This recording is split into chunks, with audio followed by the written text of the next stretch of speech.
मैले एकपटक फेरि मैले दोहोर्याएर सुदूरपश्चिम प्रदेश अध्यक्ष श्री रुक्मणी देवकोटाज्यू, कर्णाली प्रदेश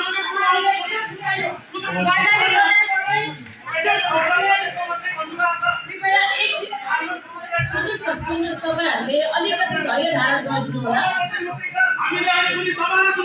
धैर्य धारण गर्नु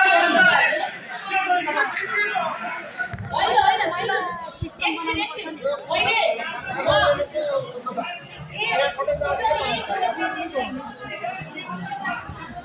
यो मानवीय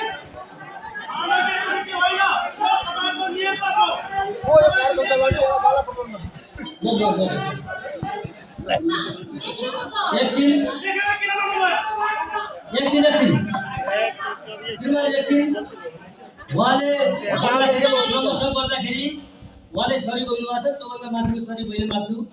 यो क्रमशः आसन ग्रहण गराउने क्रममा हामी कहाँ आयौँ भन्दाखेरि तपाईँको चाहिँ शान्ता पासपोर्ट कोइराला र ताराला चौलागाई आइसकेपछि कन्टिन्यू छ। ताराला चौलाबाट कन्टिन्यू छ प्रदेशको सुदूर प्रदेशका रुक्मिणी देवकोटा अध्यक्ष, मध्य प्रदेशका अध्यक्ष खैदर सिंह, लुम्बिनी प्रदेशका अध्यक्ष गणेश अधिकारी, गण्डकी प्रदेशका अध्यक्ष महाप्रसाद सुवेदी, कोशी प्रदेशका अध्यक्ष राजेन्द्र केशरी घिमिरे, कर्णाली प्रदेशका अध्यक्ष गौबावली। यो क्रम छ। अहिले पछि भन्दा गौबावली भइरहेन।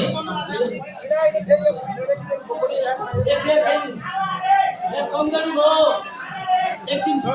मैले सरी भने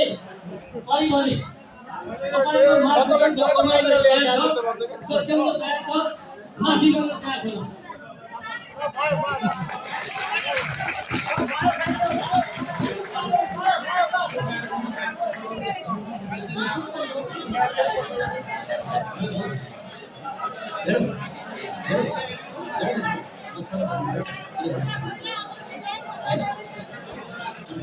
मैले अब फेरि यहाँहरूलाई आसन ग्रहण गराउने क्रम जारी राख्छु।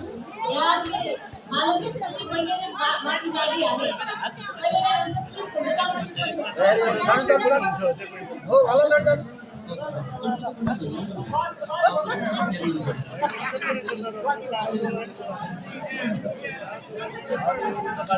अब सचिवले आसन ग्रहण गराइसकेको छु। त्यसैगरी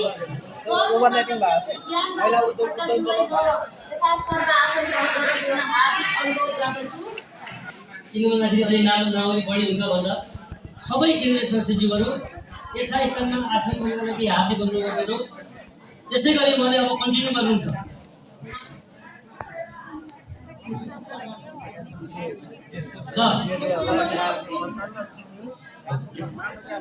अब केन्द्रीय महिला उद्यम समितिका उपाध्यक्ष शान्ति शर्माज्यूलाई आसन ग्रहणका लागि म हार्दिक आग्रह गर्न चाहन्छु।